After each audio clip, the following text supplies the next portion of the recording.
Prepare yourself for List Off, the gaming podcast where your hosts, Brian and Ryan, rank the things they love. 3, 2, 1, List Off! Wahoo! Let's go! As we discuss the top 10 Nintendo franchises. How you doing, Brian? I'm doing great, but I don't nearly have the energy that you have with that. That was amazing. It's a front. It's all a front. Fake it till you make it kind of Okay. thing. Yeah. I'm actually pretty tired right now, but I got my coffee. So, there are worse things in life. How does that not keep you up at night? I still don't understand that. I can That's fall crazy. asleep. I can drink a cup of coffee and fall asleep 20 minutes later. That's crazy. Yeah. Oh my gosh. If I have a Diet Coke past like 8 p.m., I'm up till like 2. Yeah. No questions asked. Soda kind of gets me going more than coffee does, I'd say. I see. Coffee's more like mellows me out, if that makes no sense. But nothing like a good book and a cup of coffee. I mean, that sounds fantastic. Yeah. Sweet. So you playing the games this week? I did. So I continued my ascent nice. The Ascent. Yeah. I didn't play too much, but I'm still really liking it. I wish there were more environments. The environments are beautiful. It's very, cyberpunk down to a T, and that's cool. But I also am like wanting more from what I've been given so far. And maybe it does go to different places, but it's very much like, all right, we're in this corridor now. And it kind of looks like the same corridor as 20 minutes ago. Right. That's my only really big complaint at this point. But yeah, the only other thing is that you can't play with other people unless they're your friends. Oh. And I was hoping to just like jump into a game with people, like matchmaking.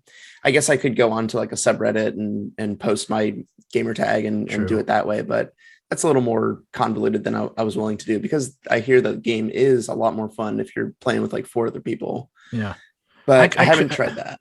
I could always put your Gamertag in the show notes. I know you have a few people who play. Okay. Absolutely. So yeah. maybe they'll be able to join you at some point. It is tough to like try to get on at the same time and all that. But. Right. But yeah, because I can host a game and then like open it to people and they can just jump in and jump out.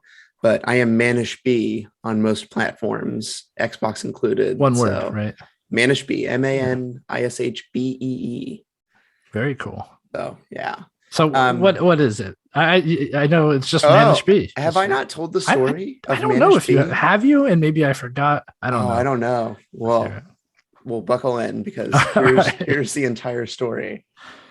Long ago, circa 2000, let's say May 2000, around the time when Perfect Dark came out for the N64, I found myself needing a name to play, in the combat simulator with my friends. And I had just gone to Blockbuster Video, and I had seen a gentleman there who helped me tremendously in finding whatever I needed. And his name was Manish. And I just thought he was such a helpful person. So I was sitting there at the Perfect Dark login screen, and I thought, what better name than the man who just helped me so much than Manish? And there were still a couple more characters. So I just put in BEE, and Manishbee was born. Wow. Fun fact, the original iteration of Manishbee was Manish space BEE. Okay. Now it is all just one word. Right. It can also be truncated to Manbee, MANBE. I kind of like that. That sounds like a superhero. You like that? Yeah. That's only reserved for playing games where there are only like 5 characters. Right, limited characters. Yeah, exactly. Absolutely. I get it. That's very cool. So some would say he's Manish A. Yes, that is a good point. I never thought about that. Yeah. He is Manish A. I am Manish B. And I am Ryan, and you are the B Ryan. That's exactly right. That's it. Got him. There is one of my friends has the Gamertag anti Manishbee. So that's great. That sounds like a rival, right? For sure. Your nemesis in gaming. Exactly. That's pretty good. I like it. But yeah, I've had that. I mean, since 21 years now. That's been like what I use for everything. Yeah. So did you play any other games? I did. Yeah. So I also jumped into Hades because that just came onto Xbox Game Pass, Mhm. and I had to give it a try on my PC and xCloud. Yeah. And I found out that they added touch controls, so you can just play from your phone. Whoa. And I mean, that's pretty cool. I used my backbone, and that worked well. Hades is a game where you need to have some split second timing. So, I mean, it wasn't perfect for that. I've noticed if I switch to 5G, like it's way better, even though I have fiber internet. So I don't really know what that is about. Yeah, but then you'll get the byproduct of becoming a mutant. That's true. Right. So, but could be good, could be bad. It's an upgrade. Yeah. But I tried it on the PC, and man, so I had played originally on Switch, which I think you did too. Same, yeah. The game looks so gorgeous on a PC. It's like so sharp. All those, big character portraits look amazing. And I know it's been on Steam for as long as it's been on Switch, but this was my first foray into that, and I was so impressed with the visuals. That's cool. So yeah, it plays really well there. There's no slowdown, which you kind of experience on the Switch when things get hectic. So I didn't progress that much because you're pretty weakened at the beginning of Hades. Yeah. I got all the way up to Meg on the first like initial run where you don't really know what's going on. So that was cool. That's pretty good. Yeah, that's pretty good progress, for being thrown to the wolves. Exactly. Yeah. How about you? Did you play any games this week? Yeah, I did. Man, Hades is also on PS5, so maybe I'd give it a shot to try those visuals, but it's like you know what? Twice. I don't know. Well, I mean, it's a good game. Right. And like it's worth $60, but it's like $25. So, true. Yeah. I mean, if you ever get the itch to replay it, then absolutely that's the way to do it. Yeah, definitely. So if you want to know about my gamer tag, it's Ryan Player One. And I came up with that because my name is Ryan.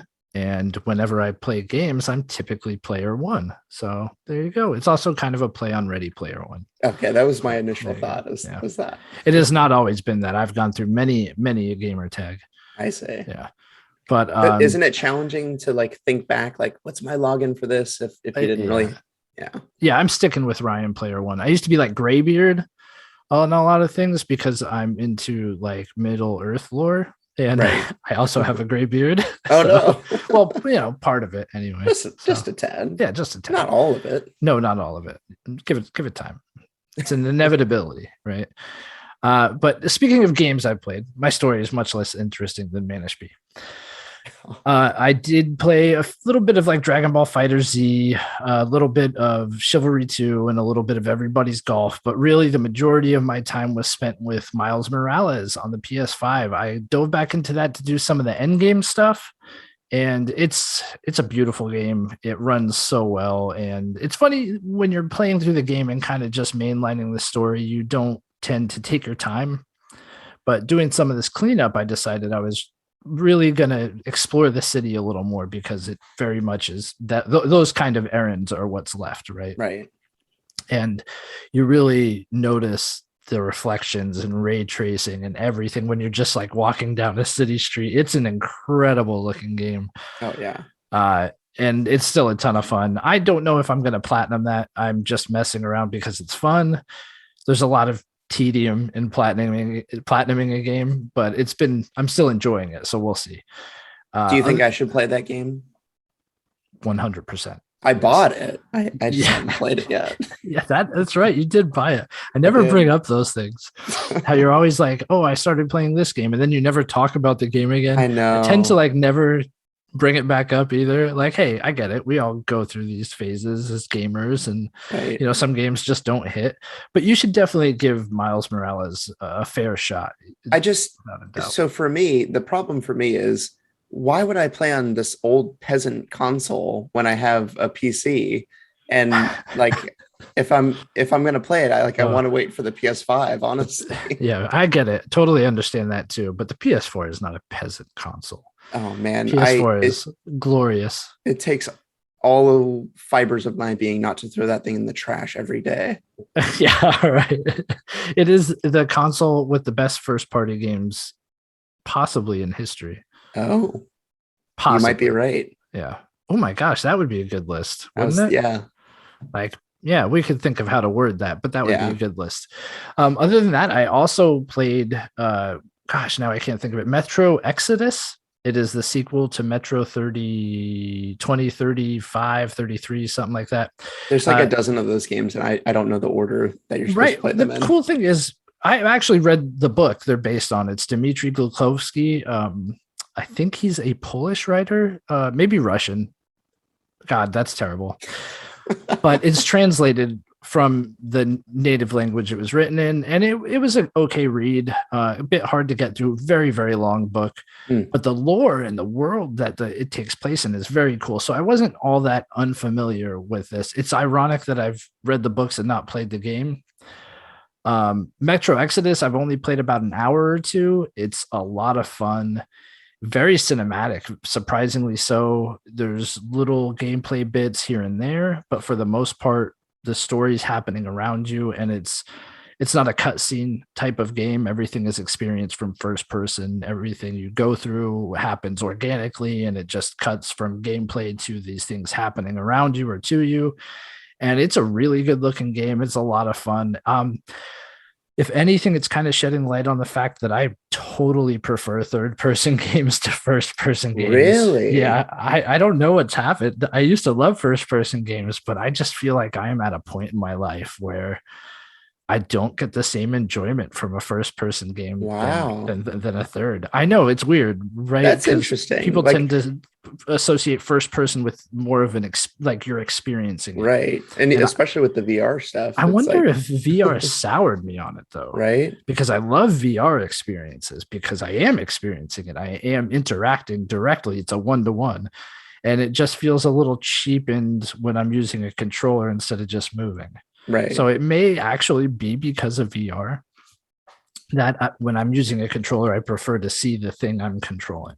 Yeah. Is that weird? It's so, and that's the thing is like you control it the exact same way if you're in first person or third person. Every button, every joystick does the same exact thing, but it does feel different. Yeah. I'm curious what you do in Skyrim. Do you have a preference there?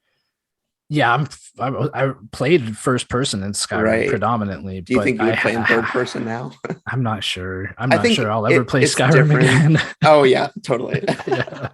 But I mean, for that game, it was just you could like fine tune your look in first person, right? Because you're like getting individual coins off of a table. You kind of have to do that in first person, right? For sure. Yeah, so I can't go out and say, oh, buy Metro Exodus. Like I said, I've only played the first few hours. From what I've played, it's a lot of the cinematic side and not a lot of the gameplay side quite yet. Sometimes it feels like the most disturbed Disney ride ever.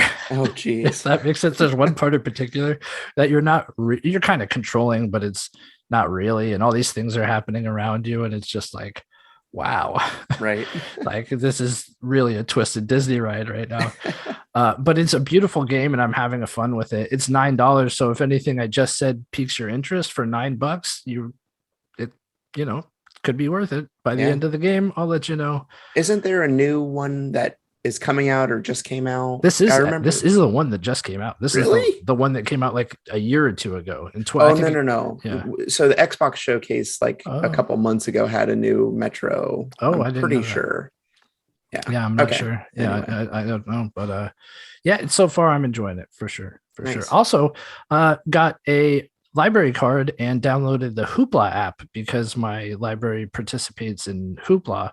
And I've been catching up on comic books through it. Nice. And man, there are some good X-Men comic books dropping over the last year or so. And I just have to say, I started with, I think it's Dawn of X, House of X is what I'm reading now. And next comes Dawn of X and this whole storyline they're doing with the mutants and what they're doing on Earth. It's pretty incredible stuff. The writing is awesome. And it's definitely a new direction for a lot of the characters that people know from X-Men comics. I'm really interested to see where it goes.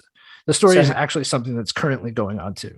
How are you digesting this? Like, is it on your phone? It is. Do you have a tablet? Okay, no, it's on my phone, but it's cool because you can zoom. You could swipe by page, but if you double click, it actually goes to individual panels. So you can swipe by panel, and if the text is small in those panels, you'll swipe and it'll go to the text. So that's cool. You don't miss anything. It's really good. It's great. It's a very cool way that the app does the comic book panels. It's a lot of fun. Yeah, it makes it really easy to read. It's interesting that you listed that. So I've been using Libby, which is I think it's the same thing as Libby. Hoopla. Yeah. So are there differences? Like, is Hoopla better? I personally prefer Hoopla, not just because of the reader is better for things like comic books. I did use Libby as well, but they are videos.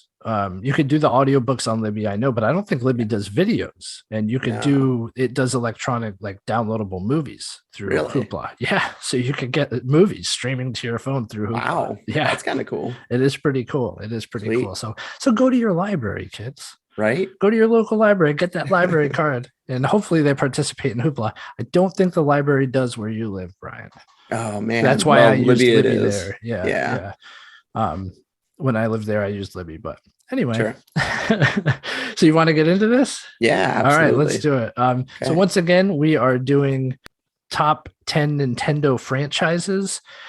I say we just get into our list, and I'll start with the caveat afterwards. So let's get into our list.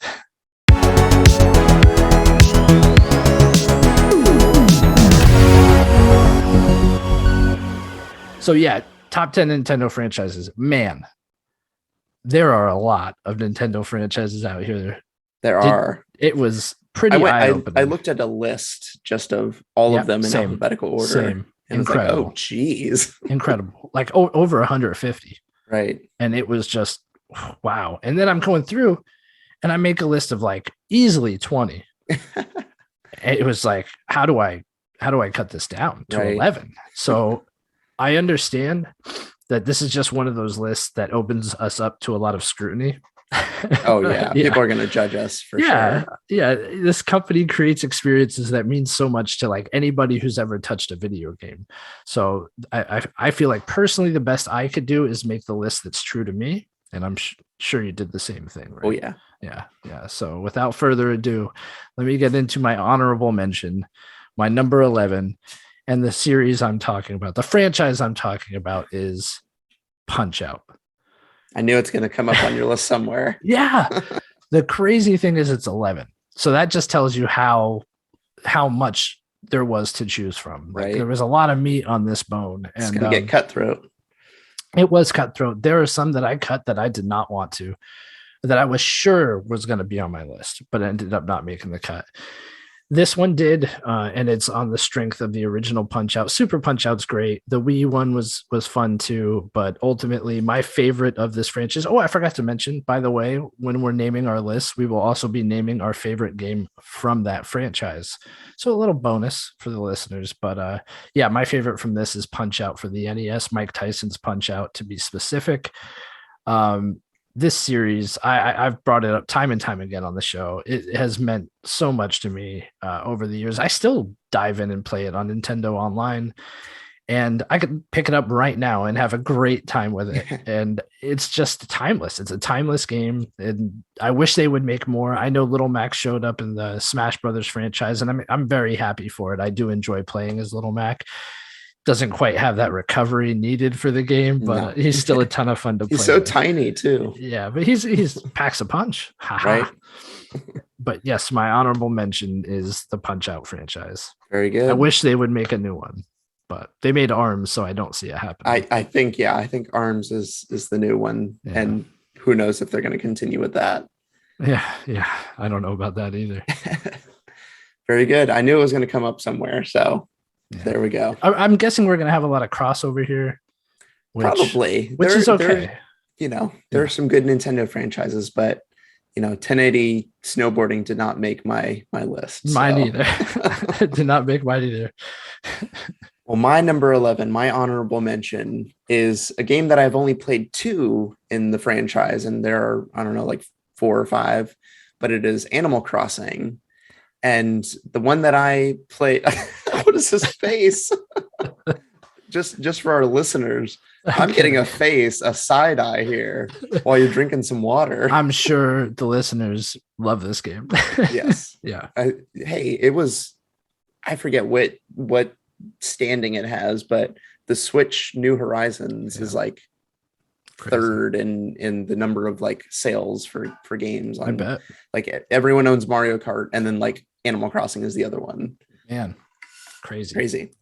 But yes, so the two that I've played are New Leaf, which was the one for 3DS, and then New Horizons, which was the one for Switch. And I'm putting New Horizons as the one that is the top one that I enjoyed the most. I really liked the 3DS one. It got me into the franchise. I had always heard about it. I had friends directly playing the GameCube one, and at that point I said, this is not for me. I do not like this game. But it was just not in my wheelhouse when that game came about. But 20 years later, it's a little more appetizing for me. So it's a good series. Not on my list. Definitely not on my list. I'm sour on it, but there's value there for there's sure. a lot of problems. Yeah, which you can't ignore. I actually, the two that I played were New Horizons and the GameCube one, the original one. I feel like there were fewer problems when the GameCube one came out because, aside from The Sims, it wasn't a genre that was really tapped into like it is now. Sure. And I feel like when you get to New Horizons, there are just some things that are almost inexcusable that this game should do better. Yeah, but, it's like, okay, we have fixed these problems. Why are you still dealing with them? Right. It's just, being a little obstinate when it doesn't have to be. But I had the e-reader and everything for the GameCube one. Yeah, no, I was into it. I had the cards. I loved it. I remember playing the old NES games through Animal Crossing and stuff. Right. So I do understand it, but not on my list, but good pick. I could totally see why it would be on many people's lists. And it's an honorable mention for that reason, because, I was heads down playing it every day. And then just at a certain point, never going to touch it again. Yeah. And that seems to be the cycle for that game for me. My son really liked watching my wife play it. So that was cool for me to witness, because she would, pull a fish out of the river and my son would be like, wahoo! Like, it goes that woohoo! He would make that noise. So it's cool. It's cool. Nice. Different tone than a lot of games out there. And that's a good thing sometimes. Yeah, absolutely. Yeah. So my number 10, Brian, is Star Fox. Nice. Yeah, I wanted to put this higher up on my list, and it almost didn't even make the cut. I have to say it made the cut on the strength of Star Fox 64 alone, and that is also my favorite from the series. This has recently been making our list more and more often, and I'm very, very happy with that. Star Fox 64 was a monument to gaming at the time it came out, and it still is playable and a lot of fun when you do pick it up and play it. The series has had hits and misses. It's maybe the series with some of the best half games out there. Yeah. A lot of these games, like the GameCube era ones, they had good. Half of the game was good, really good, really enjoyable. But then they went into all this other stuff that you just wanted to do the space fights. I want to go around and do this. Like, if I want third person action, like, I got Zelda, I got Mario, I got all these other options. I don't need my Star Fox to give me that. I want my Star Fox to be, the flight simulator, space battle simulator. And I think that's when it definitely was at its high point as a series. So do you think it was our own fault for having those expectations of, like, when Star Fox Adventures comes out and you're just looking for Star Fox 64 with better graphics, and they do all this other stuff? Do you think that's our own expectations getting in the way? Oh, I don't know. I mean, I think that happens with a lot of games. I can understand why Nintendo and the developers would want to develop those, right? Sure. I can see why they would want to have their own idea of what they wanted to do with the property, with this particular franchise, but yeah, maybe. I mean, who's to say? I don't think those games would have been better if I approached them with a more open mind. The games were what they were, whether I was expecting it or not. And I just think the strength of the game is when it's that space combat. Sure. Even land combat, even underwater combat. It's done it. It did. Star Fox 64 did all three and did them really well. And the Super Nintendo one, despite those chunky graphics, did it very well too. So I can understand wanting to expand the franchise and send it into new directions. And I understand trying new things, because one of the biggest criticisms that Nintendo gets in general is for not trying new things. Right. So yeah, it just didn't work in my opinion. And it's not a bad thing that they tried. Yeah. That's good. Star Fox 64. It did not make my list, and it almost did. Because I love most of the games. I haven't played them all, but the ones that I've played I really like. And I tend to agree with you. The flight, space battles are the strongest things. And I think it's because that's what I grew up with and admired. But I feel like I kind of gave short shrift to things like Star Fox Adventures because I was looking for something else. But that's kind of a unbelievable game. I mean, it had fantastic graphics for the time. It did. And it was basically Zelda, just with Star Fox characters instead. Yeah. And if it were under the banner of Dinosaur Planet, then I feel like it would have probably done better because it wouldn't have had that shadow cast over it. No, I think sales wise it would have done better, but I can't. Do you feel like it was honestly on par with what Zelda games were? No, absolutely not. Okay. No, definitely. Yeah, they're different things for sure. But I think that game in particular definitely had a lot to live up to. With the other thing that really hampered that release was Microsoft had just bought Rare, and that was like the last game that they put on the GameCube, and everyone was like, okay, well, everything's different now, so. Like, let's just move on. And where's Banjo-Kazooie? And so it was a weird time. Definitely. But good pick. Thanks. I love Star Fox, but it did not make my list. Yeah, I'm not surprised by that. Yeah. But do you know what did make my list? I probably know a few things that did. Well, did you think that Splatoon would make my list? That's actually kind of surprising that it made your list. Yeah. So I love Splatoon. I got it on the Wii U and was a huge fan at the time. Love Splatoon 2. I really I was playing it religiously when it first came out, and I would play it now. I think every time we mention that game, I'm like, yeah. I would have to buy Switch Online at this point to do that, but that game's a lot of fun. I think I could put you on my family plan. Sorry to interrupt you. Ooh. Let me put you on my family plan, man. Come into the fold. Come into the family. Yeah. You already gave me HBO Max, which we have our own now. So I know. Thank you for that. But that's very kind of you. Yeah, no, I mean, I think I got an open spot. So seriously. Why do you have a family plan? You only have one Switch, right? Well, I have a few friends who have Switches, and I was like, hey, because I think it's like what, $10 for 5 people. Like you get 5 extra accounts or whatever. Yeah. So yeah, that's true. I bought it because we had 2 Switches and Animal Crossing and all that. They got a lot of money out of me for that. Yeah. I think it's $20 for the year or something, isn't it? It's cheap. It is. Yeah. I would argue you don't really get much in the way of, I mean, if they had more stuff. Yeah. Let's say this, if I hadn't played every Nintendo game already, then it would be an unbelievable value. Yeah. Ironically, the thing I've been using my Switch for the most lately is for that online playing the retro games. So right. It's a fantastic use of that. And they've got most of the best stuff. There's still a few glaringly obvious things, but Sorry to interrupt you, man. No.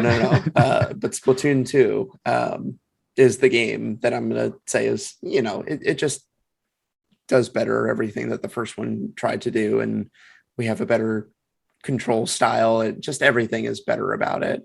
I wish there was more of a single player component that I was interested in. Mm-hmm. I get, that they tried to do that and put these things in that they were okay. I didn't beat whatever the single player thing was. It just was not hitting what I was looking for. Right, and it's a tough game to really make that for because it is so arena focused. And competitive. But that being said, I mean, Splatoon is such a fun franchise too. It's so colorful, and it feels like a Dreamcast game just with its attitude and soundtrack. And it just feeds right into that. Like it just wants to be early 90s, like exactly. culture. Yeah. Right. It's very cool. So yeah, it feels like, like, did Sega make this? It just feels like Monkey Ball, like all these kind of different things are going on all at once. And yeah, I just fell in love with it when I first played it. And yeah, I continue to love that franchise. Yeah, can't wait for Splatoon 3. I love it too. Which maybe it'll be in my list. I don't know. Sure. Maybe. We'll see. Yeah, we'll see, I guess. Stick around and find out. Is that how the saying goes? Stick around and find out. Yeah, that's right. Stick around is what we said. So this is where it all goes downhill from here. This is the first pick that I will probably catch flack for it being so low on my list. But my number 9 is Donkey Kong. Oh, Donkey wow. Kong franchise. Yeah. Ooh. And obviously my favorite game in the franchise is Donkey Kong Jr. for the NES. Okay.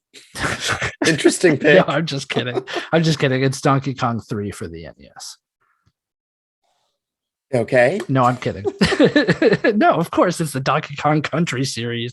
Come on. And which if one? I would pick one. I would actually pick one. Okay. Most people would say 2, and I get that. Sure. But I think 1 was one of the many. There were a few titles that I saw on a SNES and was just like, man, this is incredible. The games will never look this good. Honestly, it was so eye-popping for the time, and then to play it, and it wasn't just the graphics, it wasn't just visually stunning, it played like a dream, and it was inventive, and all the level design was phenomenal, and it was just, it took side-scrolling platformers in the direction that I hadn't really seen done prior to that. I mean, other games did do it, but it was just that step of a more powerful system and everything along with it. And I do feel like the visual style played a part in that as well. But I mean, aside from the Donkey Kong Country series, Donkey Kong never played a role in my life. I did play Donkey Kong Jr., ironically, and I did play the original Donkey Kong, and I understand that the arcade version of it saved Nintendo as a company. They had pretty much everything riding on the success of that game, and it worked out. And it allowed them to make the NES Famicom, if you want to say Famicom, but I'm American, so it's the NES. But yeah, I think the series is so important to gaming history, and it's so important to so many people who play Nintendo games. Personally, I'm not one of them. Never really got into Donkey Konga series of games. Never really got into. I played a little bit of Tropical Freeze and Donkey Kong Country Returns, but just didn't hit the same way the original Donkey Kong Country trilogy did. Donkey Kong 64. Yeah, I'm sure there are fans out there. Huge fans. Yeah, there's no denying the importance of the series. It did make my list, which is saying something. There are 140 some odd Nintendo franchises that did not make my list, and some of them I really wanted on here, but Donkey Kong made it. And yeah, it would be Donkey Kong Country, the first one for my favorite of the franchise. Okay, I like it. That's a good pick. Yeah, thanks. Love me some Donkey Kong. Thanks. It's number 9 though, so yeah. Yeah, might be a little low. We'll see. So my number 9 is Advance Wars. Oh wow! Yeah, right. Wow. This is surprising me. Okay, so let me explain.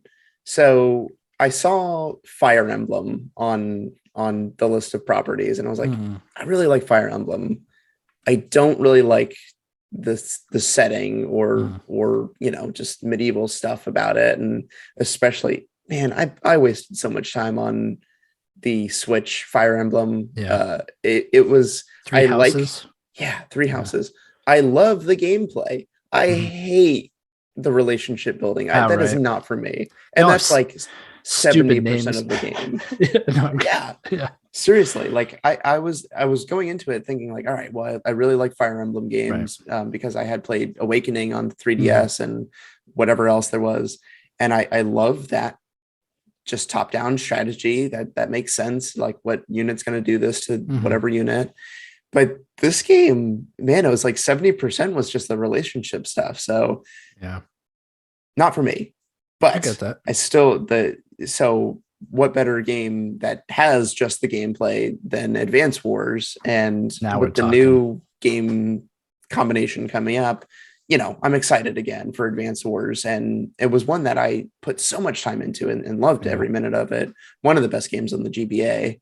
Both, the first and second. I will say Advance Wars 1 is the one that I'm going to put as my top one. Okay. I played the DS ones, and those took it to the next level by actually controlling with the touchscreen. Yeah, much easier way to control things. But I just, for whatever reason, I spent the most time in Advance Wars 1. Totally get it. It hit me, at the right way. Yeah. But yeah, the strategy, it feels kind of like endless, the amount of things that you can do and choices you can make. And I just love that. It was chess, but just like with a couple other levels to it that made it a really exciting. Oh, for sure. So, great pick, man.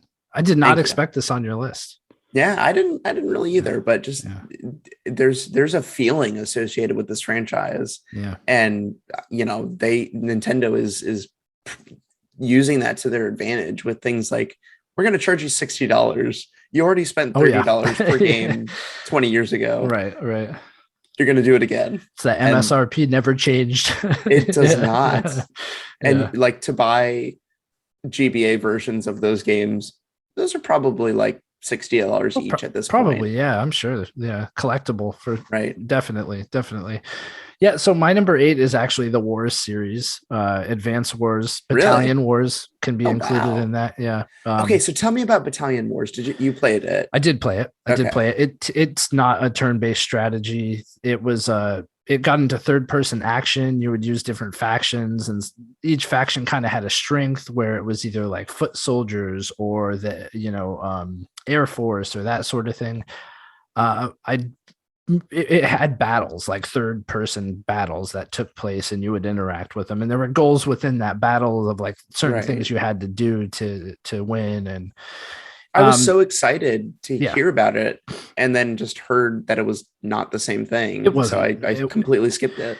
It wasn't a terrible game. It didn't stick with me. I definitely didn't play it all the way through or for really any extended period of time because it was so different. I appreciate what they were trying to do. Not what I wanted from my Advance Wars. Right. Here we go again, right? Spoiled gamer is spoiled. But this is what I mean when my list goes downhill, because anything I put over Donkey Kong now can be openly criticized. I see.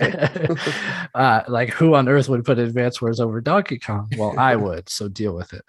But this game meant so much to me. And it's like what you were saying, that, everything was different. It was like chess, but these extra levels, and it really felt like everything was open and you could play the same level and it would play out differently. But I felt like that was less true with the single player campaigns, but so true if you ever played this game multiplayer. Oh my gosh.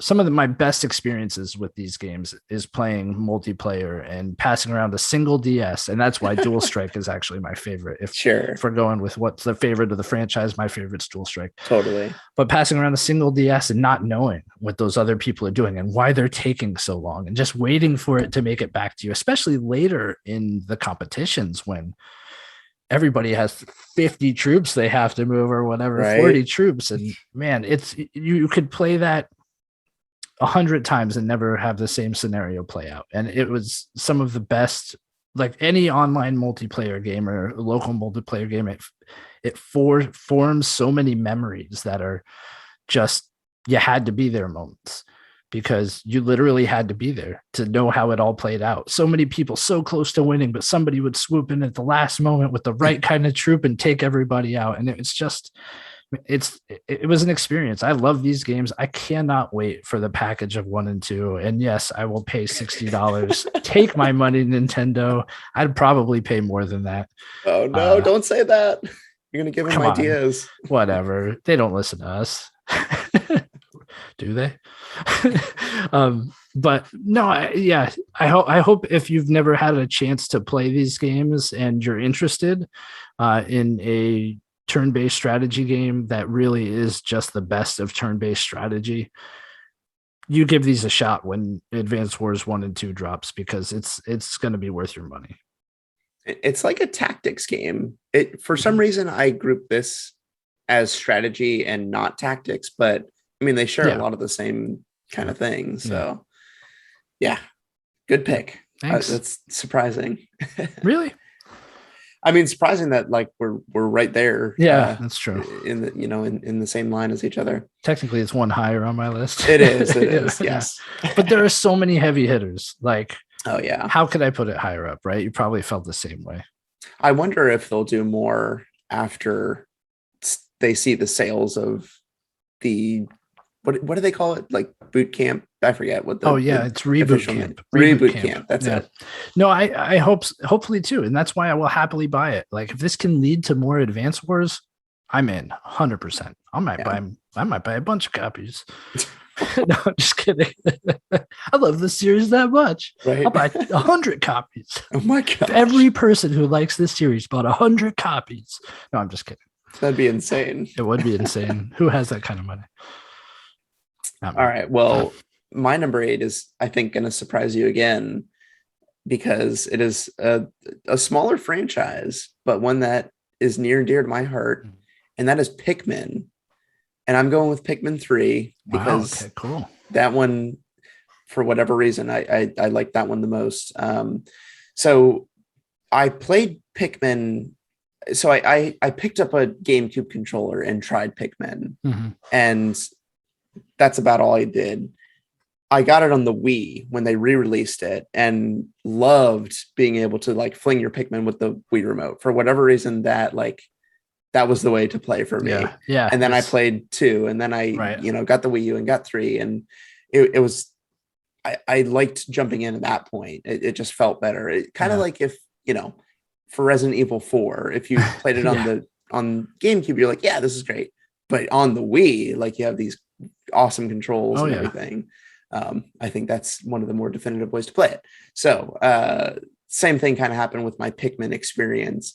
The thing that I love about the series was how it was created. I mean, you've probably heard the story of Shigeru Miyamoto was like saying that this came about because he loved like going in his garden and just like imagining that there were like little creatures just walking around and kind of like crafting things and doing stuff and everything you do in Pikmin, basically. How cool. What a mind. Yeah. I know. That guy either does like a ton of mushrooms or he just has a beautiful mind. Right. Yeah. Maybe a combination of both with the Mushroom Kingdom. Right. But so this is a strategy game. I mean, you are having to manage your time. You're having to manage your troops, your Pikmin. You're having to navigate all sorts of different areas. You have to know which Pikmin are needed at any one time, because there are different obstacles that different Pikmin are more adept at taking care of. And you have to deal with the loss like at an unbelievable rate, because you're dealing with hundreds of Pikmin, and it's very much like, lots of collateral damage. There's collateral damage. There's a greater picture that you have to understand and maneuver around. Expendable troops there. And that's it's kind of a hard thing to deal with, because in games you want to just be all powerful and do the best and like go in unscathed, but that is just, it's not possible in this game. And everyone who has played has just swung their red Pikmin into the water and lost just like all of them, and have dealt with that. And the little ghost, the little Pikmin ghost comes out. It's horrifying. It is little like screams of Pikmin. And people have probably just like thrown the controller and never played again because that happened. But this game requires patience and strategy and planning. And I think that's going into it with that in mind was the way to really enjoy this game. And I think it's one of the best franchises just because of that storied, beginning. Yeah. Yeah. So. No, I think it's a good pick, man. I just love the little touches too. Like Olimar is just Mario with an L for Luigi. Like it's just like cool stuff like that. I really enjoy. Yeah, no, it's a good series. Definitely. I mean, I guess I could give it away. It's not on my list. I'm really, really happy it made yours. It was in the top 16 for me. It was number 16. Okay. But there are some that just couldn't make the cut. I loved the first game and I never really got into it afterwards, but it honestly almost got that close to making my list, which is saying something considering how many options there are. Right. Just on the strength of that first game alone, it made such an impression on me. And yeah, you're right. Like you cannot expect to, you're not going to perfect any levels beyond the first few. Sure. It's just not happening. Like get ready for a lot of death. That's it. Yeah. But good pick, man. Thank you. Got him. So we're at number 7 now, and my number 7 is the Pokemon series. Okay. My number 7 is also Pokemon, and I was a little worried because I thought maybe you would disqualify this one since they don't own it. Right. I mean, it's a Nintendo franchise, though. Yeah. So yeah. And it is owned by Nintendo, isn't it? Isn't that a subdivision Pokemon company is its own thing. It's not a subdivision of Nintendo? No. To the best of my knowledge, no. Okay. Because the Pokemon company does what they want. They are not beholden to Nintendo like at the top level. Oh my God. Well, hold on. Now I gotta get into this because I've always thought it was like subdivision, but I could be wrong. I mean, I get what you're saying. Like they are. I don't think so. Independent in a lot of ways. Anyway, Pokemon, good games. If you haven't played them, give them a shot. Correct us if we're wrong. You have pocket monsters that you use to fight other monsters. My personal favorites are red and blue. By that logic, also yellow, and if you go one step further with that logic, it's also Let's Go. Right. So I just think that's the biggest amount of nostalgia for me. It's also the ones I have put the most time into, especially when you consider Let's Go on top of them, on top of the original games. I do think that Pokemon Go is really cool. I haven't played it lately, but I dip in and out of it. I liked second gen was good too.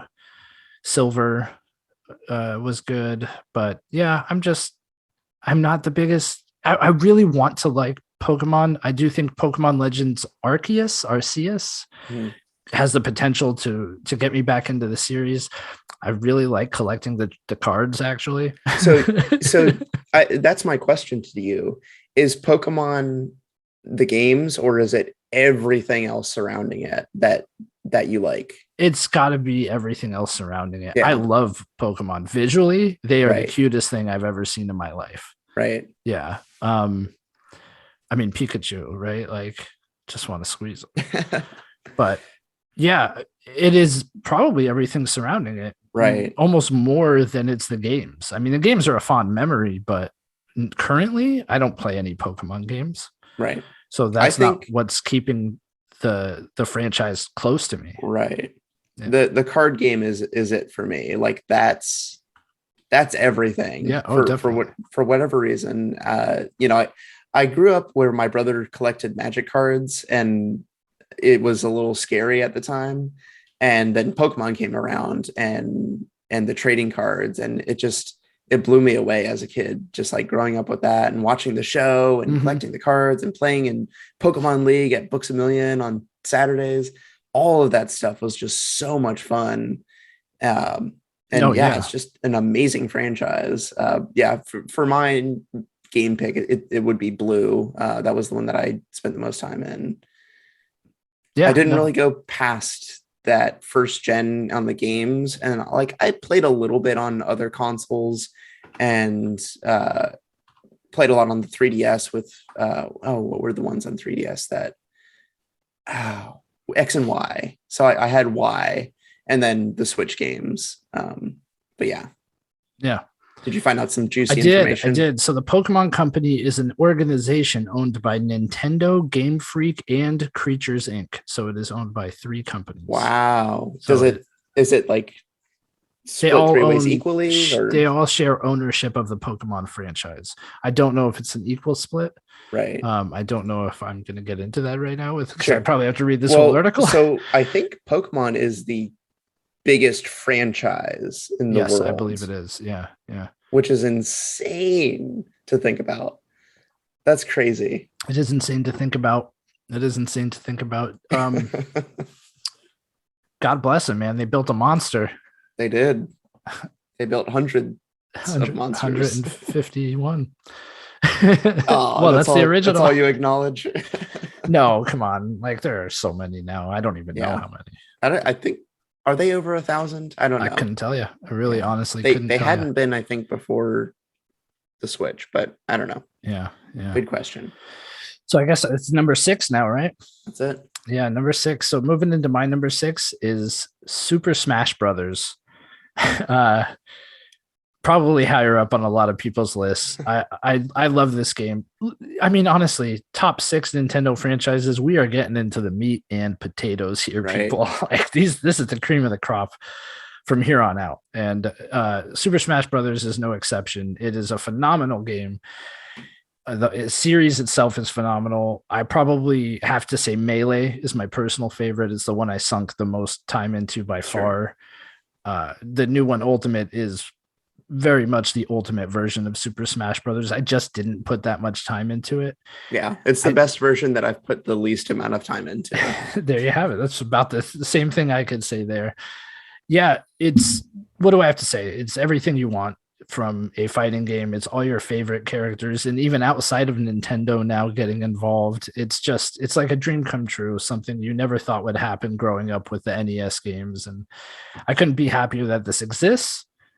But my personal experience, I wouldn't even say it's limited. I have poured hundreds of hours into Smash Brothers games, but I am not a competitive. So you're casual. I am a filthy casual in the highest order. Yeah, 100% a casual, definitely.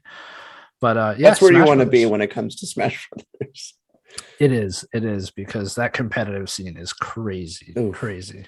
But I've watched enough of it. Like, it's funny. I watch Smash Brothers competitions more than I play Smash Brothers now. Right. So I know the lingo.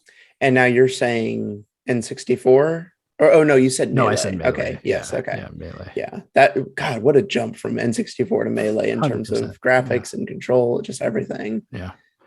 I feel like it hasn't been, and it didn't reach Melee heights until the Switch game came out. Again. Right. You know, I did get enjoyment out of the Wii one, Brawl. Yeah.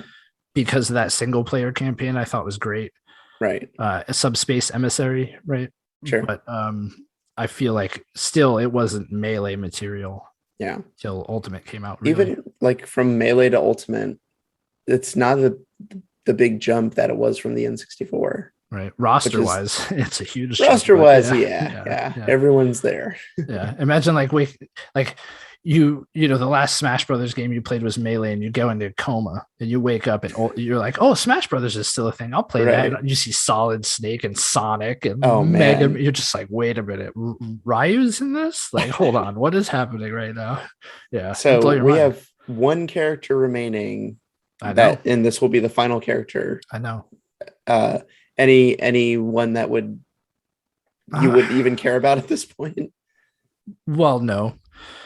Not at all. I mean, I want Waluigi. It's never going to happen, though. Okay, yeah. Yeah. So Waluigi is one that a lot of people are banking on as being the final one. Yeah, I don't think it's going to be that, but I would like it to be that. What about Tails? Tails would be cool. God, no. No? We don't need to bring in another outsider. Like, you have Nintendo characters you haven't tapped. I would rather see Waluigi than Tails. I gotcha. Yeah, okay. For that reason. I think a lot of people would too. Yeah. But I got my banjo. That's all I cared about. Once that happened, I was done. Right. I get it. It's going to be like James Bond from GoldenEye. All pixelated. That'd be awful. It would be awful. All right. Well, that is a good pick. I Thanks. commend you for that one. I thought it wouldn't be on your list because Really? I know you're not like a Super Smash Brothers super fan, but it's good to see it. I think it's super. Yes. I do love it. I love this series. I enjoy playing through the single player campaigns and, beating up on the computer bot level 1. Right. Anything above that, and like count me out. Oh Dude. man. Okay. All right. Well, getting to my number 6 is the 8th game in the franchise, and that is Mario Kart 8 is my favorite one. Wow. So this is kind of a reverse Smash Brothers for me because I probably spent the most time with Super Mario Kart. That was the one. Really? Okay. The old adage is whatever your first Mario Kart is your favorite Mario Kart. Right. We've discussed this. Yes. Not true. We've debunked it. Yeah, right. Because Mario Kart 8 and Deluxe, I guess you could say at the same time, that's my favorite Mario Kart. I love it's just the amalgamation of all things that we've always loved. It's got the most courses, it's got retro courses, it's got all the different battle modes that we love. New characters. We're getting into, this is the Super Smash Brothers of Mario Kart. Yeah. I feel like that is the obvious next place they go with this franchise.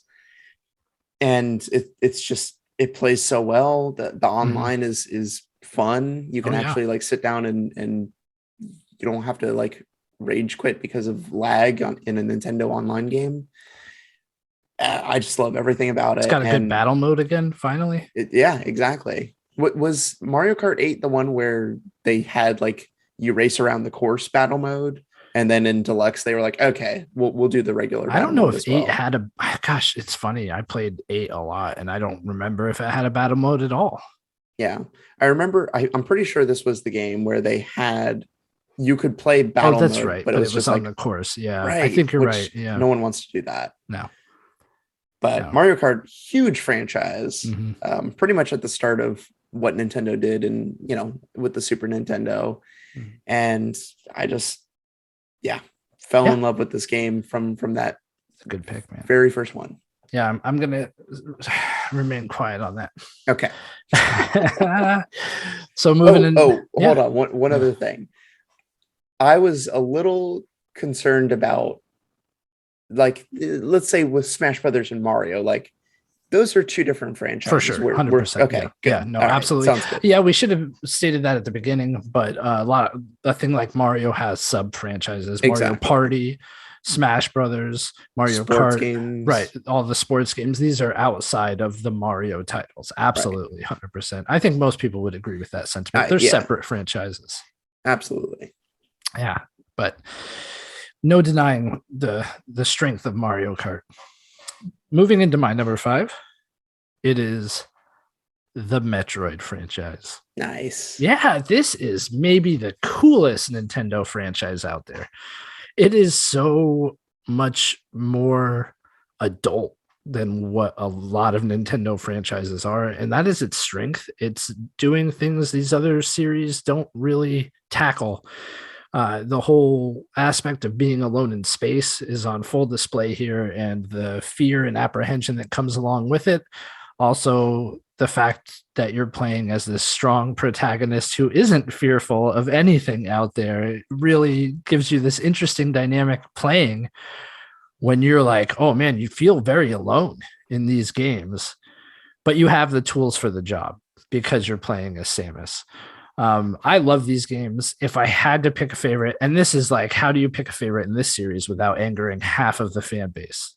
Tell me there's a lot of iterations of Metroid out there in very different genres. Yeah. So if you said my favorite is Super Metroid, boom, right there, you probably hit the meat of the fan base, and they will all be on your side. Like the hardcore fan base will probably say that's a good pick. That's a good pick. But I am saying Metroid Hunters, people would say, I think at that point you'd reach 100% saturation of people who would say you're a genius, a mad genius. No, I'm kidding. What was the other one that like Capcom did? There's the pinball. Oh, Other M. Other M. Yeah, I never played it. I never played it either. I should play it. Unfortunately, I'm probably going to split the fan base here, and I'm going to say that my personal favorite is Metroid Prime. Nice. I think this just blew my mind. I had played Metroid games prior to this and enjoyed the heck out of them. But when I played Metroid Prime, it was like, this is what I want from my Metroids from now on. Just such a beautiful game, stunning game. The story was phenomenal. All the lore, all the world building, everything about it, all the perfect Metroid aspects of going back to where you were before. All those exploration aspects were on full display. I mean, it was just nailed it. Maybe one of my favorite games of all time. And yeah, Metroid is a phenomenal series. I'm really looking forward to Metroid Dread. I'm still on the fence on whether or not it's a day one buy for me. Ooh, okay. But I'm very hopeful for this series, and I'm very hopeful for that game to create a way for this series to continue. Good pick. Thank you. Why Nintendo? Why are you not putting Metroid Zero Mission and Fusion and like a package? Really, those two, like those need to be on the Switch. Yeah. Somehow. Even the 3DS game could make it. Samus Returns, Return of Samus, whatever it was called. Yeah. Which was a recreation of Metroid 2. Right. That, yes, please just put them all on there. Yeah. It's not hard. I agree. It's not hard. I could do it. People are clamoring for a Metroid game, and I'm happy it's Dread, but it could easily be the Prime trilogy. I am glad they're doing something new. I should make that clear. 100%. Yes, absolutely. I always want something new outside of like a port, right? But since I've played them all. But I think it's fair to say, like, Nintendo is criticized for being this company that re-releases games at full price, right? And if we're going to criticize them for doing that, maybe we should be happy they haven't done it with these titles yet. I know, but I think they could do it all. They're Nintendo. They are this huge company. Yeah. I feel like they have the means to like just hire a company or buy a company that can just port everything that we Blue want. Box. Yeah, not Blue Box. Oh gosh, not Blue Box. Holy smokes! I'm about to go down the rabbit hole by naming Blue Box again. Blue Point Games, but they wouldn't be associated with Nintendo, right? Yeah, I don't know. They could just print even more money than they already are printing by doing that. But they could. But that's the thing. Nintendo could easily acquire companies like Blue Point. I think now it might be off the table, but there are opportunities there, and they have the cash to do it. Yeah. I think it comes down to, they're a Japanese company and they want to do things the way that they're comfortable doing. And that's fine. You can't blame them. Like, they're obviously doing something right. It worked out so far. Yeah. You and I talking about it is not going to change anything that they already know is successful. But that's a good pick. Thanks. All those games are fantastic. That is not my number 5. Number 5 is the game that you just mentioned, in that Super Smash Brothers. Nice. I'm going with the N64 just because. Wow. So hear me out. Oh no, it's a good one. Yeah. It's a good game. I think it was the most impactful when it came out. It was like unbelievable that Nintendo was doing something like this, and the commercial, man, that commercial sold me on the game. It was great from the get-go. That's great. I rented this game so many times, and a friend of mine, actually, it's Mark is the one that I'm talking about here. We would kind of trade off renting the game from Blockbuster, and he would be like, all right, I got it down to like, we need to do this stuff. Like, I got Ness or something. Right.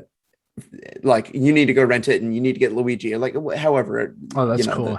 So we would like work on the same cartridge to get all the characters unlocked, since it was, that's how games were saved back then. Right. But that was such an impactful game. And I think, it was probably a lot easier. Obviously, it was easier for them to balance 12 characters versus 80, whatever. Which, it's not very balanced. No, it's not. That being said, right. Yeah. But still, like, they're a competent characters, people who can play all these characters pretty well. Yeah. That was one tournament I actually did do where I won, but it was like a bar tournament, so it didn't really mean much of anything. Pretty cool though. It was fun because they're like, hey, let's break out the N64, and you were like, yeah, I guess. Yeah, I'll try it. What is Does this? Anybody want to put any money on this? I've never played this game before. Yeah, exactly. Oh man, we got a Smash Shark. Yeah, exactly. That's cool. But no, I dominated with Pikachu on that. Well played. On that round, so it was fun. Yeah, good game. Good entry in the franchise too. It all started with the trip. That commercial, man. Right? It all started with the trip, and then it all went south from there. Yeah, very cool, very cool. So my number four, you had mentioned earlier in your list, Brian. It's Splatoon. Nice. Now, this is what I mean, right? Like, how do I put Splatoon over all these other games, all these other franchises? I put Splatoon above Pokemon, Smash Brothers, Donkey Kong. People hate me right now. I'm sure of it. Look, I love Splatoon. I think Splatoon is the direction I want Nintendo heading in the future. Like, do more of this. Do this bright, colorful, total Nintendo aesthetic. You had mentioned it feels like it was developed by Sega. It feels like it belongs on the Dreamcast. But I would argue that all of those qualities are Nintendo qualities. It's just they haven't done it this fresh and original in a while. And it was so welcome when it was done and done well and done right. And it wasn't initially like that. Initially, it was a great idea and it was okay.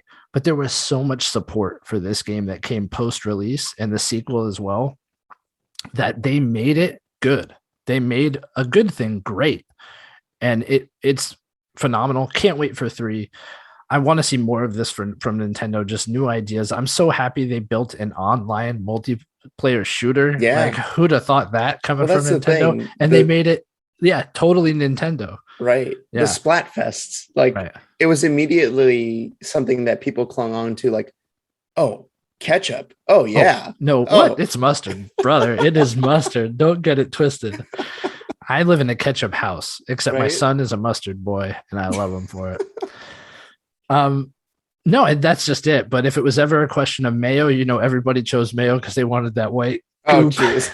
But it's true. It's so true. It happened. I'm sad to say, but it happened. It was like totally one-sided. Like you couldn't even get into a game with your like a full ketchup team or whatever. Right. Yeah, it was terrible.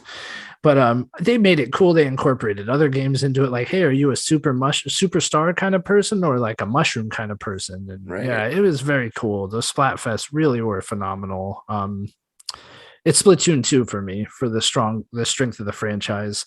The DLC was phenomenal in this. I couldn't really get through that single player campaign either in the original Splatoon 2 release, but the DLC campaign was awesome. Super challenging too. But it was a lot of fun. And you got to play as Octolings. It gave the fans what they want. I think that's one of the best things about the support of this game. Anything that the fan base was discussing seemed to happen in a future update. And that's really cool because where a lot of online games go downhill is when they stop listening to their fans. Right. And I understand there's a lot that comes with that. You have ideas of what you want to do with the game as a developer. And no, you shouldn't really have to listen to the fan base because fan bases can definitely be wrong. But in this game, it was very cool and rewarding and it paid off. It really gave the fans what they wanted. And to be able to use those Octoling hairstyles and outfits and everything else was neat. It's something that for a long time, being a part of the Splatoon 2 community, people didn't think it was going to happen ever till the next game. Right. But here we are. I don't want to blow a list idea, but do you have a favorite weapon in Splatoon? Oh, don't blow a list idea. Yeah, no, that's a good list idea, actually. Okay. I mean, I don't know how many people would listen to a Splatoon 2 specific episode. Well, maybe when Splatoon 3 is coming around, we can do something like that. I mean, honestly, it depends. They nerfed a lot. Early on, I liked the end zap. That was my favorite. Yeah. When I was going around, it was so accurate. That was early on. It was kind of OP. I feel like you could be see. within 10 feet of somebody and just mince them. Right. I ended up really liking the Splattershot Pro for a while. Some of the better, and then I started just choosing by kits, really, based on the sub weapon and special. I kind of could manage with whatever the weapon itself was, and I just went by whatever had the best kit. So I tended to really like remote mines as a weapon, and I don't know, the rockets were cool, but there was also the cloud. I really liked the storm cloud because I'd kill people when necessary, but I was always about sneaking behind the enemy if they were too concerned about engaging with us and killing us or splatting us, I should say. I was like, oh, cool, I'll just go paint your whole area. I'll sneak behind you and just go paint. Like, if you're all interested in getting the KD ratio, like, I'm going to win this game. Right. You know? Yeah. But anyway, Splatoon 2. Yeah. I love it.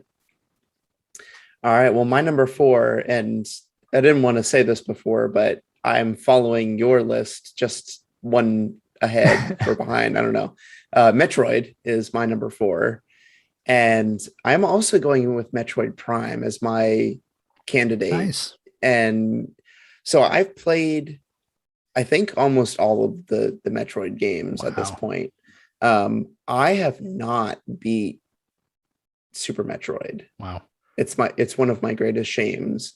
And it's not that great of a shame. Like, I mean, it's nothing to be ashamed of. You know? I'm the Metroidvania guy. Like, that's my jam with Ori and Shadow Complex and like all these deep cuts that just like are out there.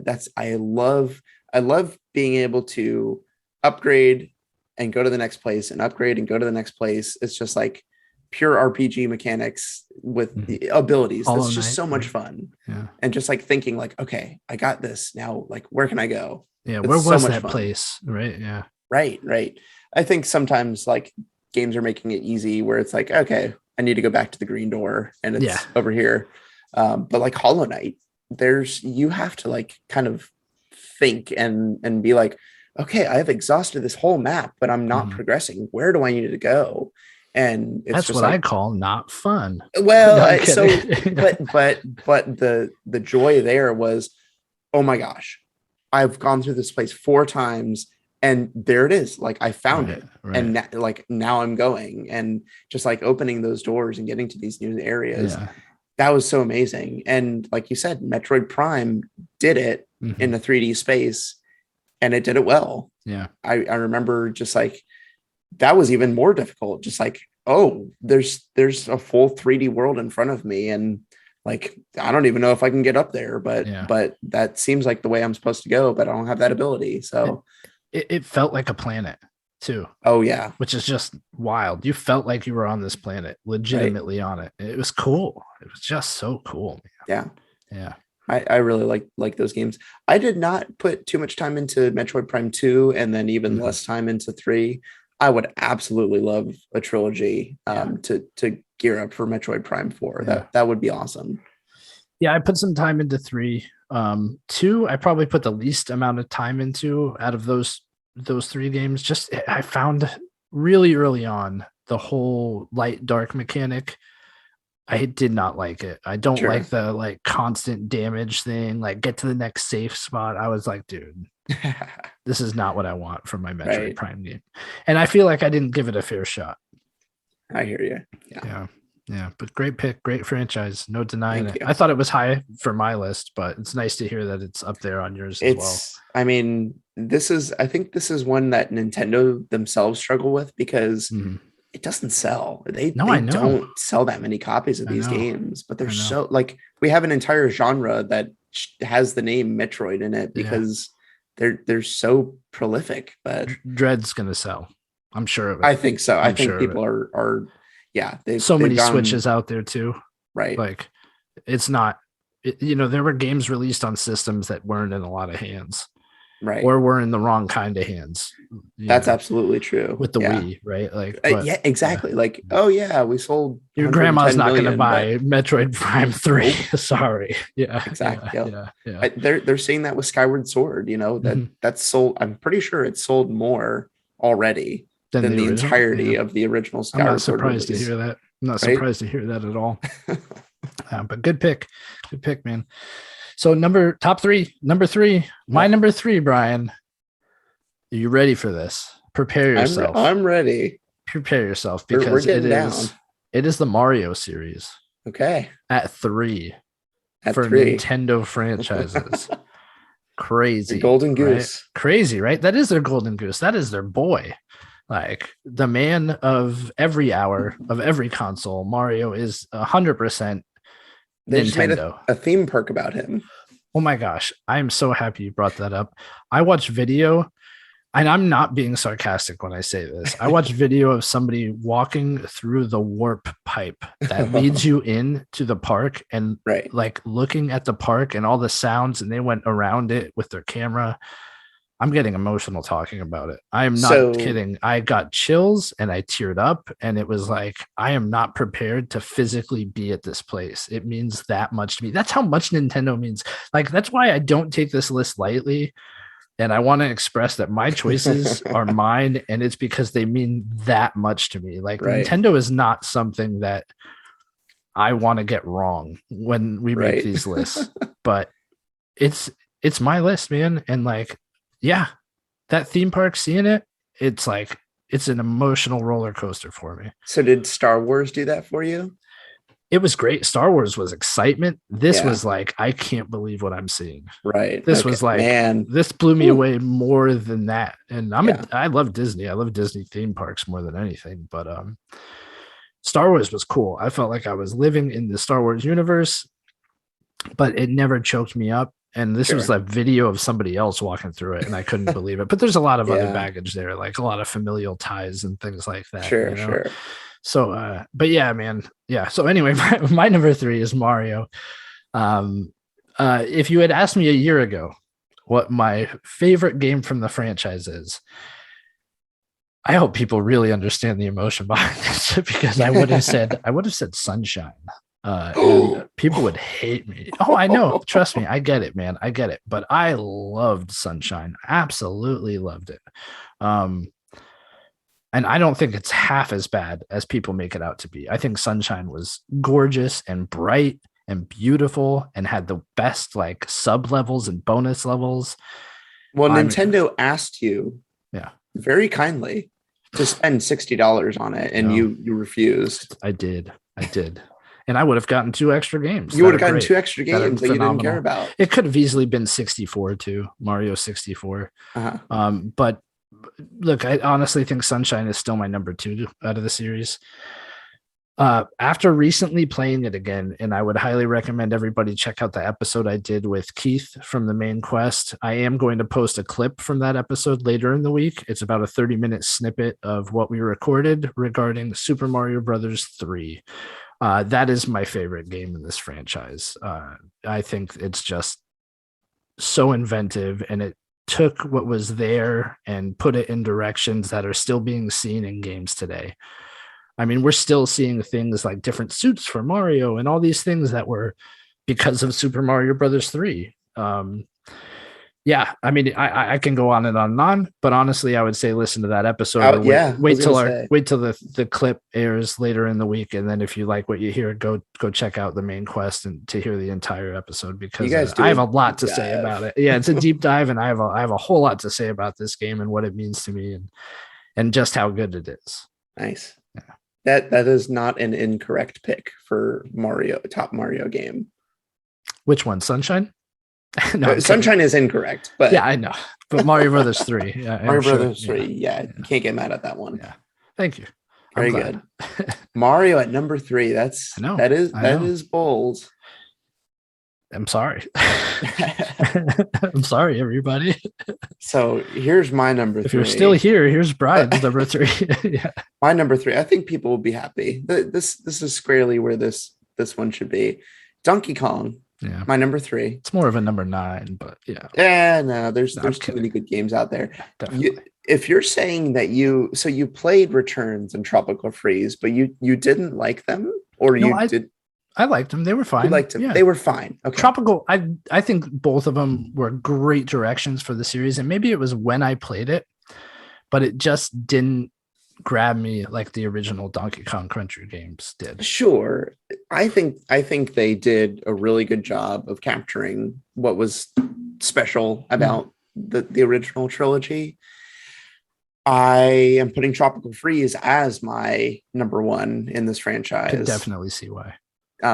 It's really fun. There's a Funky Kong mode. Yeah. And you know what Funky Kong has in the Funky Kong mode? He has a surfboard. He has a surfboard. I'm well aware. So it's Surfer Kong. It was the re-release, which I think is not canon. So no, I'm just kidding. When have you ever described a biker as funky? They are not funky. They are grizzled and hard. They are not funky. A surfer's funky. Am I wrong? Look, he dresses like a biker. That's all I have to say about that. I sent you a picture of Funky Kong with his surfboard. What did I send you? And you sent me a picture of Funky Kong on a motorbike. I can send you a picture of Mario on a motorbike. Does that make him a biker? No, it does not. Technically, it does, though. No. Okay. I can send you a picture of baby Luigi on a motorbike. That does not make him a biker. He's riding a motorcycle, Brian. I think that makes him a biker.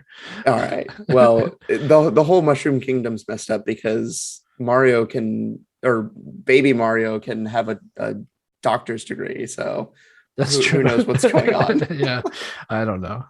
Anyway, Tropical Freeze, Donkey Kong. I have immense love for this entire franchise. I played all the Donkey Kong Country games just to no end when they were on the SNES. I did 101%, 102%, 103%. Yeah. Got all those stupid banana birds in 3. I hit my head against Beaver Bother in Donkey Kong 64. Like I have some gaming chops thanks to Donkey Kong games. You do.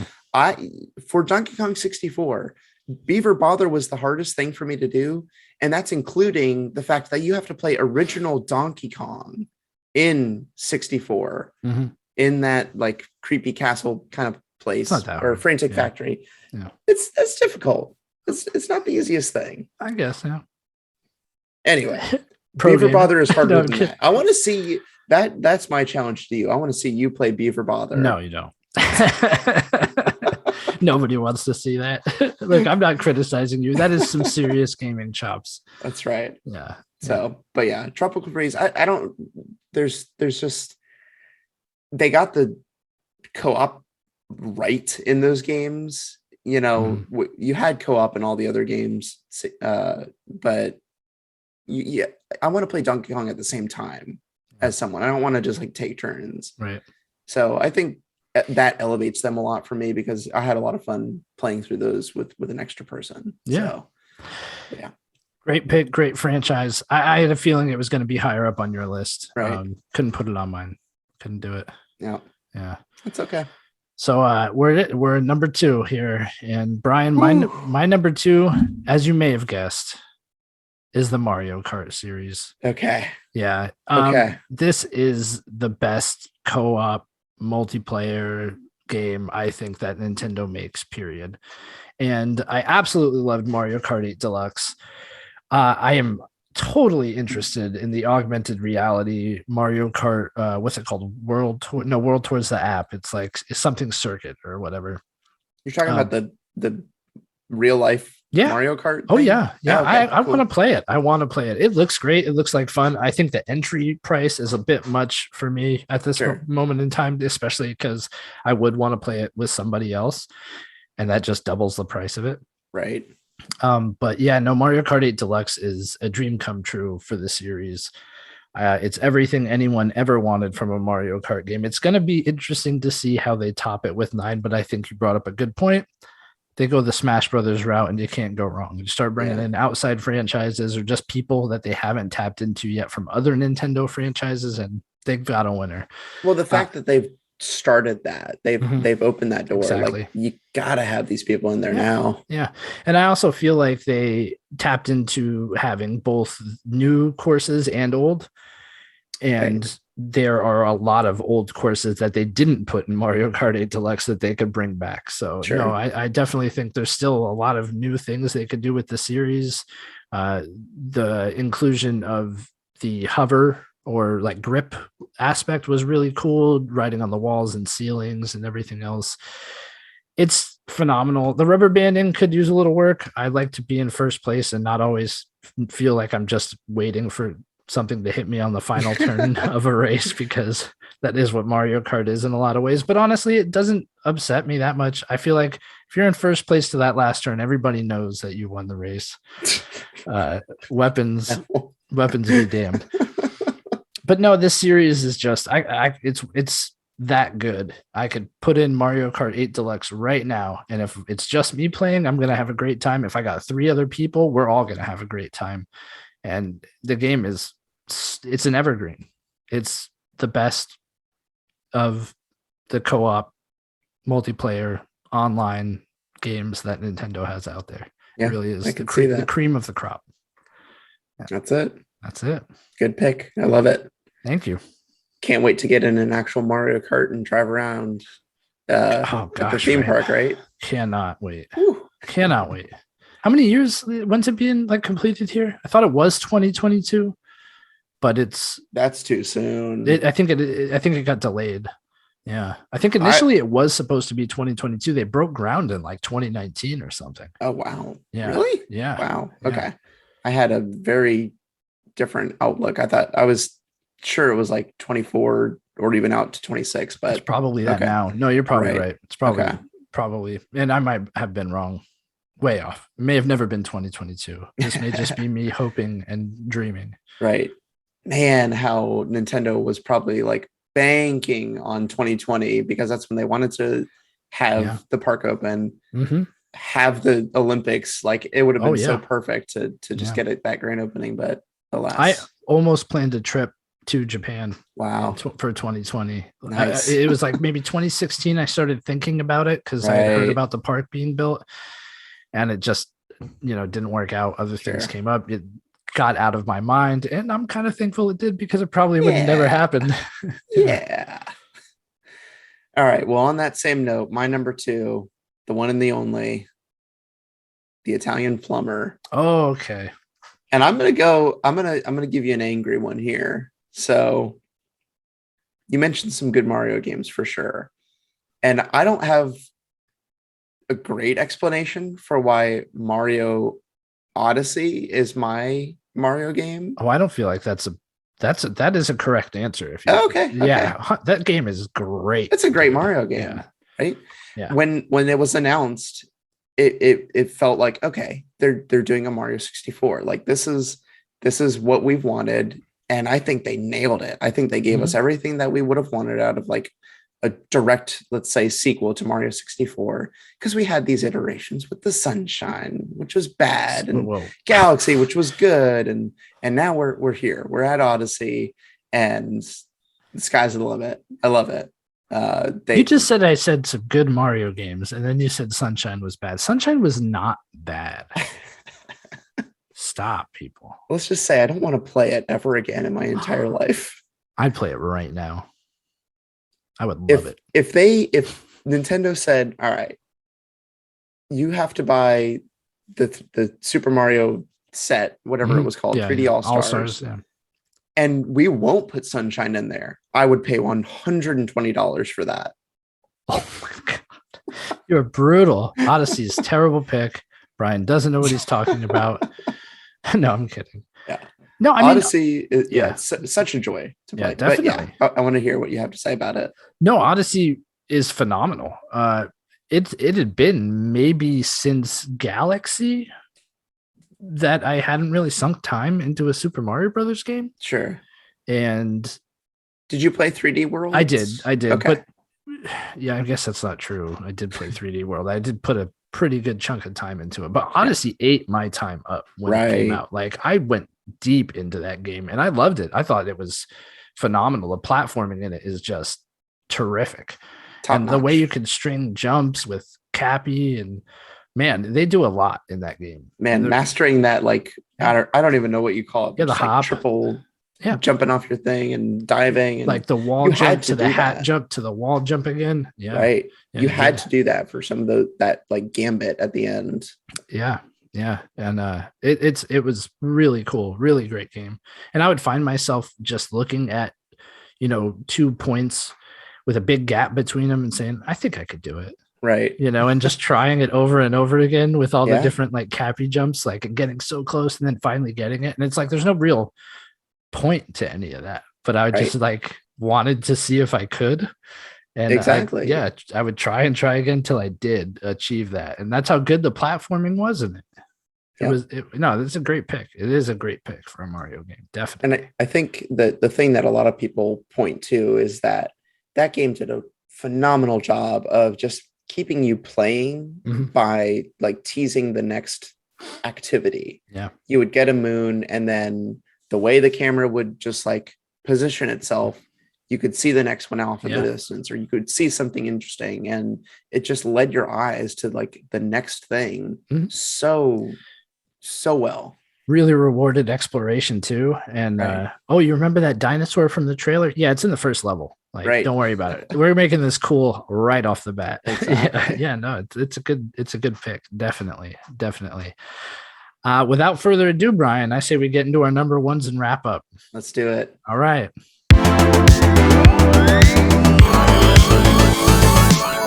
So, Brian, I may be cheating here. I'm going to name the ones that didn't make my list. A few that just didn't make the cut, but were really, really close. One in particular, I was 100% sure would have made my list. But as I mentioned, Pikmin was one of them. F-Zero was one. Come on. F-Zero is good, dude. Brain Age, the Brain Age series was actually one. I really liked Satoru Iwata being in the game. And I just really had a good time with these games on the DS. I think. Was that him? That was him. That was him. It was not. It was not Satoru Iwata. I am deeply sorry. Man, I have a newfound respect for that whole series. And I actually sunk a ton of time into these games.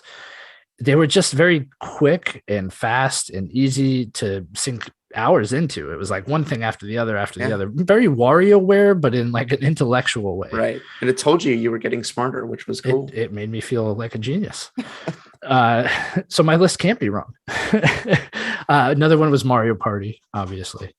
But there are a lot of hits and misses. Oh, come on. Mario Party's fun. Yeah. You can also torture yourself to death with that game. Oh, absolutely. I think the one that I thought I was almost sure was going to be on my list was the Luigi series.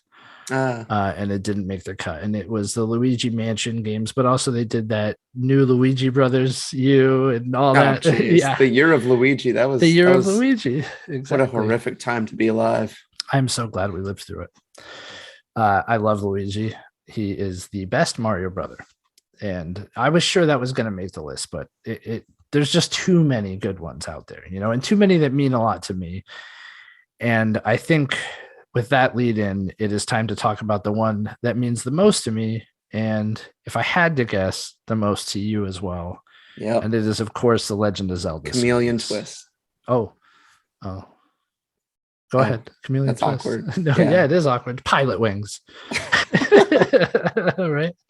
I don't even think mine was a Nintendo franchise. So. I don't know if it was, I don't remember seeing that one, but all right. It was on Wave Race. It was Sunsoft, I want to say. We'll do Wave Race. Yeah, there we go. No, it's The Legend of Zelda series. That's right.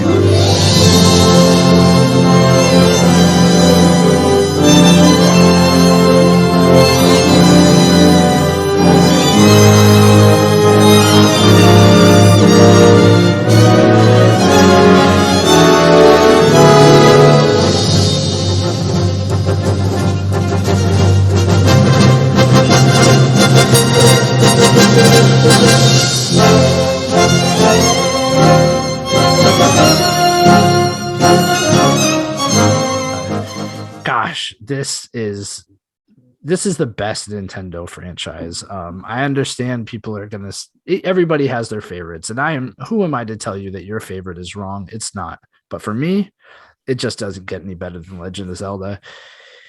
It's maybe the best gaming franchise ever, period. So it's definitely the best Nintendo franchise.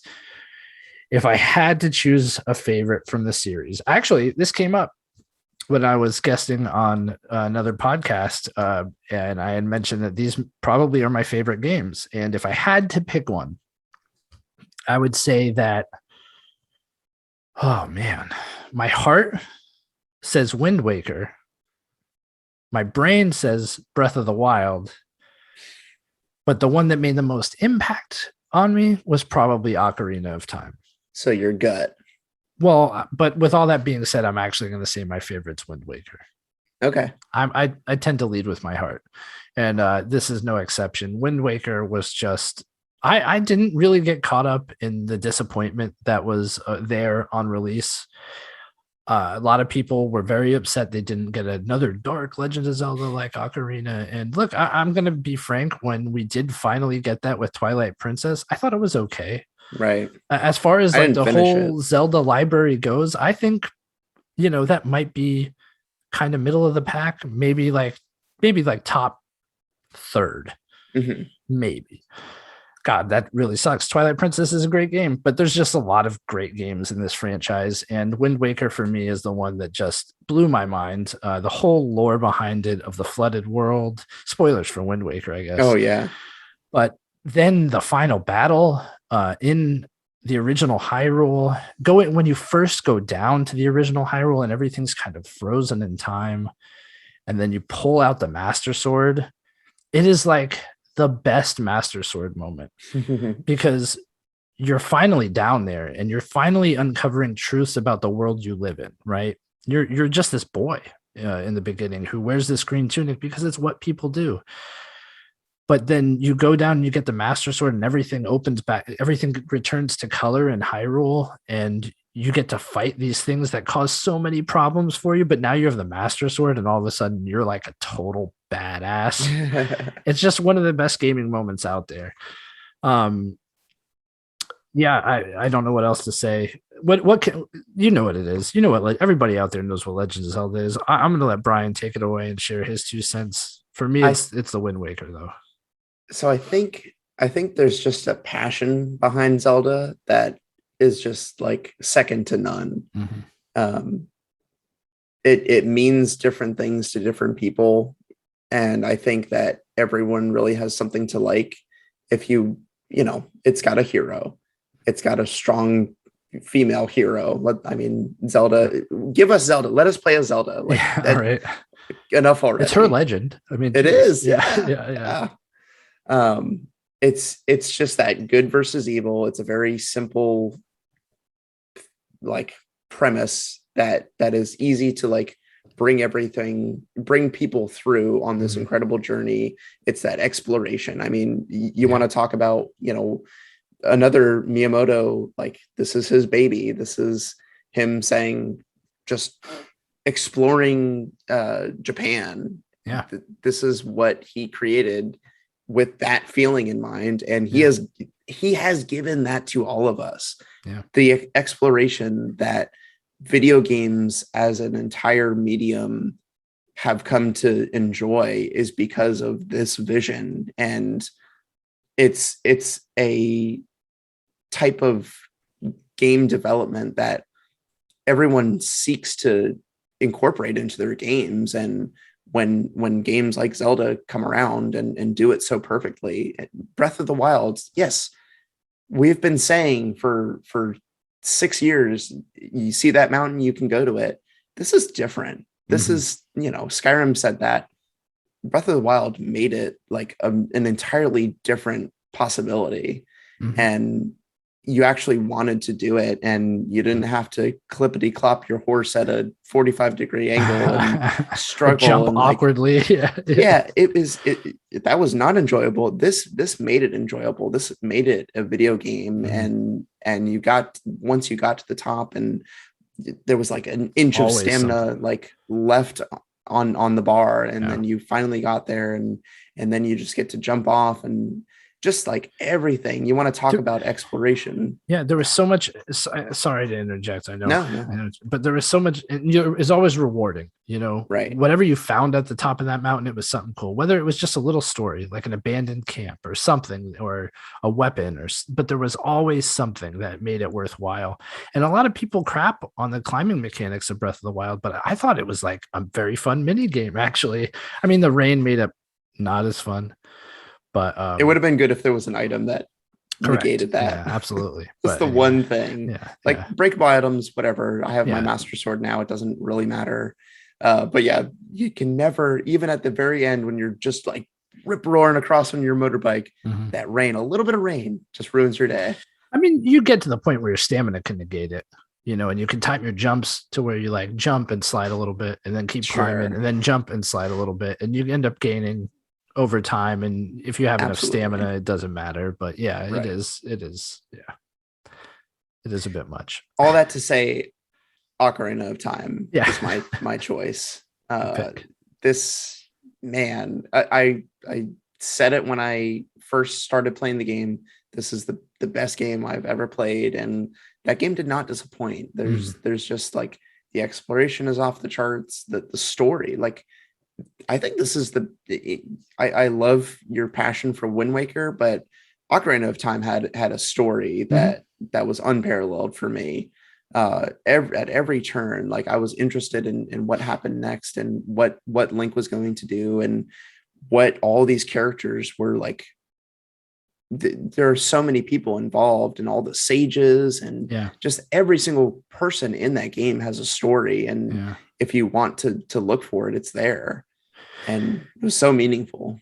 It's what you said, it's that story everybody could get behind, the good versus evil. But I do think Ocarina had that at face value, but it fleshed it out so much more with like what you said, the sages and the different times and everybody who was around in the past and in the future. And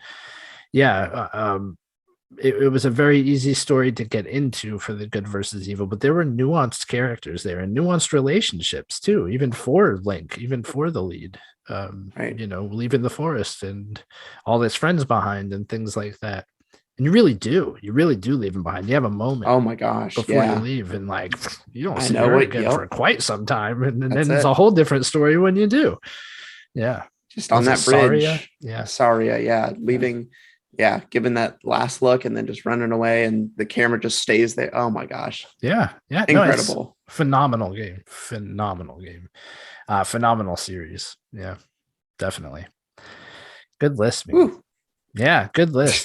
Definitely. Nintendo's great. Nintendo it's it for a lot of people. It was their first gaming memory. And I know we had the Nintendo consoles. Like we've given Nintendo some lists like to themselves a lot. And deservedly so. Exactly. I think there's such a history. The most iconic thing in video games, most iconic company in video games, if I had to pick one. I think Phil Spencer, head of Xbox, said when Nintendo does well, like we all do well. You want a strong Nintendo because they are the force in the video game industry. And we want to keep that going. I think we're all lucky. I know Nintendo we've talked about some of the criticism they get, but they also get criticized for playing on all our nostalgia and just eating our money. But hey, man, we give it to them. And I honestly am so happy that they're still around, that I can still experience this nostalgia from my childhood. Right. A lot of the things from then aren't around now. And I'm very thankful that this one is, that they're still kicking and still making the same games. They haven't changed who they are or the games they made. And they innovate. That's the other big part of it. I mean, look at the Legend of Zelda series. Hugely innovative. Legend of Zelda has been. Yeah. See, targeting. That's all I gotta say. That's it. No, good list, man. This one was a lot of fun. It was tough to put together. Sure. Very tough to put together. Yeah. But I hope our listeners think we did an admirable job. It was a difficult task, to be sure. But we have a list next week. It's an interesting one. I'm gonna mention it to our listeners here. It's a very interesting one. We decided to make a list of the top 10 games we've never played. So this is an abstract list. I'm guessing, Brian, we could either go with games that are well reviewed and we just totally overlooked and we really want to give a chance to, or we could just go into the mind space and talk about the game as it exists in our head, like we think the game is, and it may not be what the game actually is. Well, see, my impressions are always colored by the reviews or just conversation surrounding them. Yeah. So I think it's probably going to be the same list either way. Cool. Sounds good. It'll be a fun one though. It'll be a fun one because we tend to talk about games we played, rightfully so. It's kind of goes with the territory. So this will be an interesting list. I look forward to it. That's funny. Yeah, I like it. Yeah. Well, as always, guys, thanks for listening, and we hope you have a great week. Bye. Sayonara.